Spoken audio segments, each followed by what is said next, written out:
My mother didn't even look up when she said it. Your promotion doesn't count. My father didn't hesitate either. You got lucky. Most people would defend themselves. I didn't. I let their words sit between us like they meant nothing, because the truth, I was waiting. Waiting for the one moment they couldn't twist, deny, or talk over. And that moment finally came. When they followed me into a building they thought they knew and stopped cold at the door they never expected to see, the one with my name on it. My name is Chloe, and for as long as I can remember, my family has treated my accomplishments like background noise. I grew up in a house where praise flowed easily toward my older sister, while anything I did was met with a shrug, a correction, or a reminder that I shouldn't get ahead of myself. It didn't matter if I brought home straight A's or worked twice as hard. My mother always had a way of flattening a moment. My father followed her lead sometimes without even realizing he was doing it. That was just the rhythm of our house, her voice deciding the value of things, his voice agreeing, and mine learning to stay small. Even now, at 32, those early patterns still echo. When I'd visit on weekends, my sister would talk about her new purchases, her problems, her plans, and my parents leaned in like she was the sun. The moment I mentioned work, they'd nod politely and pivot to something else. I used to think I imagined it, but over time, the pattern became too clear to ignore. They simply didn't believe I could ever be the successful one. It's strange how favoritism isn't always loud. Sometimes it's quiet, like the way my mother would ask my sister if she needed help with her bills but never asked me anything at all. Or how my father would brag about her job to neighbors but stumble when someone asked what I did. He'd say something vague like office work as if that covered it. As if specifics didn't matter, because I didn't matter. I work as a manager at an organization in the city leading a team that trusts me more than my own family ever has. But I never brought it up much at home. Talking about success in a place that believes you're incapable feels like pouring water into sand. It disappears before it lands. The Sunday before everything happened, we were all in the kitchen. My sister complained about overdue payments she needed help organizing. My mother turned to me with that tone she uses when she's pretending to be thoughtful. Maybe you can handle her paperwork, Chloe. You're not too busy, right? It wasn't a question. It was a certainty. In her mind, my work couldn't possibly matter. My father didn't look up from his coffee when he added, "She's got time. She always does." Maybe that was the moment something finally shifted inside me. I didn't argue. I didn't correct them. I simply nodded. And that quiet nod was the beginning of everything they never saw coming. I drove home that evening, replaying their voices in my head, each word hitting the same bruised place that had never fully healed. I had walked into that kitchen thinking maybe, just maybe, sharing my promotion would shift something. That after years of proving myself, they might finally see me differently. But when the moment came when I said I got promoted last week, it took my mother less than 3 seconds to cut it down. "Your promotion doesn't count," she said, wiping her hands as if she were brushing away crumbs. No curiosity, no congratulations, just a verdict. My father didn't even glance up. "You got lucky," he added, like he was commenting on the weather. My sister laughed softly, scrolling her phone. "Must be nice. Anyway, Chloe, when can you look at my bills? I need them sorted by Friday." The room kept moving, but I didn't. Something inside me tightened, not anger, not sadness, but a clarity I hadn't felt before. I realized standing between the sink and the kitchen island that nothing I ever said would matter to them. Words only gave them more opportunities to diminish me. So for the first time, I stopped giving them words. I just said, "I can look at your paperwork. Bring it to my office tomorrow." My mother raised an eyebrow. "Your office? Why there?" The disbelief in her voice wasn't subtle. "It'll be easier," I said. "More space." My father waved a hand. "Just print it at home or something. No need to act fancy." I didn't respond. That silence unsettled them more than any argument would have. On the drive back to my apartment, the city lights blurred against my windshield, and I thought about all the times I had tried to prove myself. All the achievements I tucked into conversations, hoping they would finally stick. All the quiet disappointments I swallowed when they didn't. And somewhere between stoplights, I understood something deeply. I wasn't the same girl who needed their approval. I had built a career, a life, and a confidence that didn't rely on their belief. They just didn't know it yet. When I walked into work the next morning, my team greeted me with the warmth I never received at home. Someone had left a small card on my desk. "Congratulations, Chloe. You earned every bit of this." I traced the letters with my thumb, feeling something steady inside me. This place saw me. This place respected me. Around noon, my sister texted, "We're coming at 3. Don't be late. Mom wants to stop by too." Of course she did. The moment she heard office, her curiosity kicked in. Not pride, just suspicion. I imagined her whispering, "Let's see what Chloe really does all day."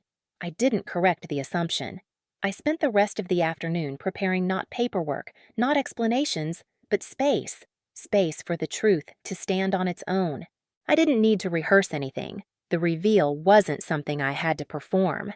It was already there, waiting behind a glass door with my name on it. All I had to do was let them walk in. They arrived earlier than I expected. I saw them through the lobby glass while I was talking with one of our reception staff. My mother's posture was stiff, her lips pressed into a line as if the air inside the building were somehow beneath her. My father looked around at the lobby with mild confusion, like he wasn't sure where to stand. My sister walked a few steps ahead, clutching a folder stuffed with bills and payment notices she expected me to sort through like a personal assistant. When they spotted me, my sister waved. My mother frowned slightly, taking in the clean marble floors and the steady stream of professionals moving around us. "This is where you work?" she asked. I nodded. "Follow me." I didn't explain further. I didn't justify. Silence had become my strategy, and I let it settle between us like a thin layer of frost. We walked toward the elevators. My sister leaned in. "So, what exactly do you do here?" Her tone held that familiar blend of curiosity and disbelief, the same tone she used when asking a child if they really tied their own shoes. "I manage a team," I said simply. My mother scoffed a soft breath through her nose. "Manage what papers?" I pressed the elevator button. Something like that. The elevator doors opened and they stepped inside, expecting me to hit a button somewhere near the middle floors where temporary staff or small departments usually sat. Instead, I pressed one of the highest floors. My mother's eyes flicked to my hand, then to the glowing number. "Why are we going up so high?" she asked. My father shifted beside her. "Isn't this the executive level?" I didn't answer. I let the silence stretch again, this time pulling the tension tighter. The elevator hummed upward. My sister let out a nervous chuckle. "You're not, like, giving us a tour, right? We just need help with the paperwork." "We'll get to it," I said. The elevator doors opened to a quieter hallway, carpeted calm with glass offices lining both sides. The energy here felt different, focused, controlled. People passing by nodded at me in recognition. "Good afternoon, Chloe," someone said as they went by. My mother blinked. They know you." I started walking. "This way." My heels made soft sounds on the carpet, the kind of quiet confidence my parents had never associated with me. They followed footsteps uneven behind me. We approached the far end of the hall, where a single frosted glass office stood slightly separated from the rest. My sister slowed down. "Whose office is that?" she whispered. I reached for the door handle, but before I opened it, I stepped aside. Their eyes lifted to the black and gold plaque mounted on the glass. "Chloe Manager." The name hung there, visible, undeniable. My mother froze. My father inhaled sharply. My sister's mouth fell open as if she were trying to form a sentence but couldn't decide where to start. I watched the realization settle in. All the times they dismissed me. All the years they treated my work like a hobby. All the casual sentences meant to shrink me. Every bit of it reflected in the way they stared at that door at my door. I finally spoke, voice calm and steady. "You said homework? You said I wasn't busy. You said my promotion didn't count." I ran my fingers lightly along the edge of the plaque. "But this is where I work. This is what you never wanted to see."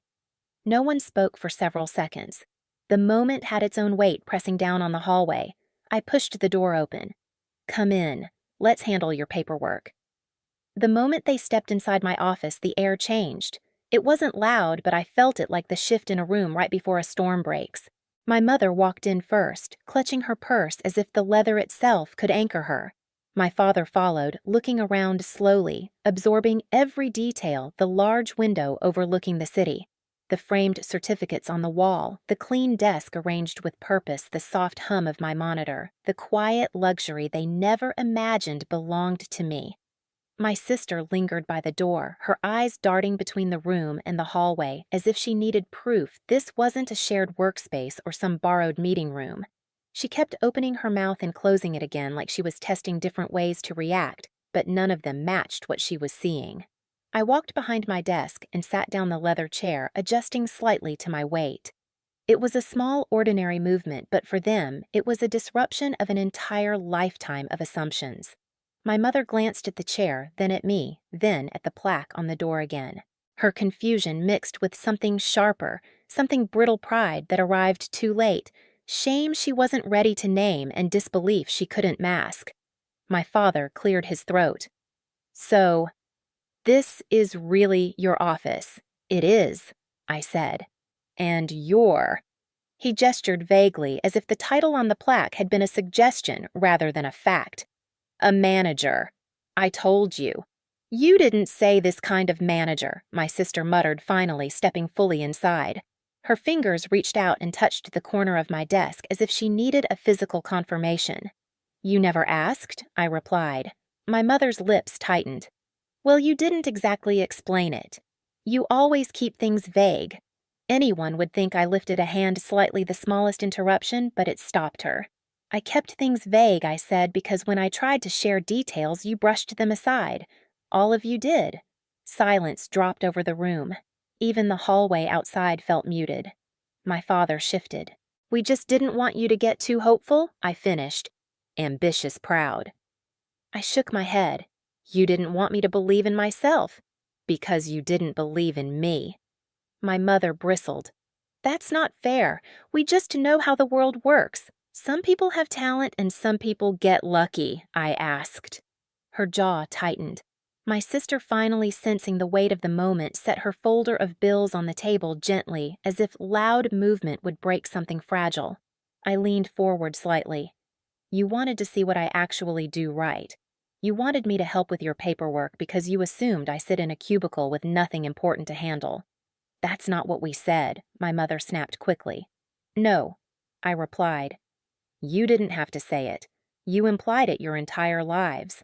My father stared at the certificates behind me: leadership courses, project awards, my degree, like they were artifacts belonging to someone else. "I didn't know you had all this." "You never asked," I repeated. "You assumed you already knew everything worth knowing about me." My mother crossed her arms. "Okay, fine. You have an office. A nice one. But that doesn't mean my promotion counts," I asked quietly. Her throat bobbed. She looked like she wanted to argue but couldn't find the word that wouldn't make her sound wrong, and that perhaps more than anything was the real shift happening in this room. For once, their words weren't enough to rewrite reality. I turned to my sister. "Open your folder." She hesitated, then sat opposite my desk, spreading the papers carefully. Bills, payment notices, overdue fees. She looked smaller suddenly, not the favored daughter basking in attention, but a woman who had let entitlement blind her. "I didn't know you worked like this," she whispered. "You didn't care to," I said gently. Caring would have meant seeing me clearly. My father exhaled slowly, as if deflating. "We didn't mean to hurt you." "You did," I answered. "But I'm not here to make you apologize. I'm here to show you who I am now, and to stop letting your opinions decide anything about my life." My mother looked around the room again, the skepticism fading into something softer, quieter. I didn't think." She trailed off, unable to finish the confession. I didn't fill in the blanks for her. It was enough that she finally ran out of explanations. While I sorted the paperwork, they watched me, not with superiority, not with impatience, but with recognition. Real recognition. The kind they had given my sister freely but never thought to extend to me. My mother opened her mouth more than once, as if she wanted to say something meaningful, but each time the words dissolved. My father sat straighter, as if trying to reconcile the daughter he had underestimated with the woman in front of him. My sister kept stealing glances at my office door, almost embarrassed by her own assumptions. When I finished organizing the documents, I set them aside and met their eyes one by one. "I'll help you this time," I said. but I'm not your afterthought anymore, and I won't be treated like I'm less." My mother looked down at her hands. My father nodded slowly. My sister swallowed hard. They understood. But the real shift wasn't in them. It was in me. For the first time, I felt the ground beneath my own feet steady, solid mine. I stood, walked to the door, and held it open. "Come on, I'll walk you out." They moved quietly, almost reverently, stepping past the plaque with my name on it, as if seeing it again might change them a little more. Maybe it would, maybe it wouldn't. But that wasn't my burden anymore. At the elevator, my mother finally spoke. "Chloe, why didn't you ever tell us all this?" I looked at her. "Because you never listened when I tried." The doors opened with a soft chime. They stepped inside, still carrying the weight of their realization. I stood in the hallway watching the doors close between us, not as a barrier, but as a separation I had needed for years. And when the elevator descended, I walked back to my office, my name waiting for me exactly where it belonged. When I returned to my office, the late afternoon light had shifted, turning the room a soft gold. It felt quieter than before, not empty but settled, like something heavy had finally been put down. I sat at my desk for a moment, letting the silence stretch. For years, I'd imagined what it would feel like to finally be seen by my own family. I thought it would be triumphant, loud, explosive, but instead it felt peaceful. My phone buzzed. A message from my sister, "Thanks for helping," and "I'm sorry we didn't know." I typed back, "You could have known. You never asked." Then I set the phone aside. A few minutes later, my father texted as well, short, clumsy, but honest. "We were wrong about you. Proud of you, Chloe. It wasn't perfect, but it was real." My mother didn't text. I wasn't surprised. She wasn't the kind of person who apologized through a screen. If anything, she would sit with her thoughts for days, maybe weeks, before deciding what to say. And for once, I wasn't waiting for her. Before leaving for the day, I organized the last of the paperwork I'd promised to help with. I did it efficiently, without resentment. Helping them wasn't the issue, it never had been. The issue was being treated like I had nothing to offer. Now they knew better. As I turned off the lights and stepped into the hallway, I felt lighter. Not because they had changed, but because I finally had. I walked out of the building that evening with the city humming softly around me, the sky turning a deep blue. For the first time, I wasn't carrying their doubts with me. My life, my work, my worth, they weren't up for debate anymore. Sometimes you don't win by shouting or proving anything. Sometimes you win by letting people walk straight into the truth they never bothered to see. And if you've ever been underestimated by the people who should have known you best, you're not alone. Share your story below and don't forget to subscribe for the next one.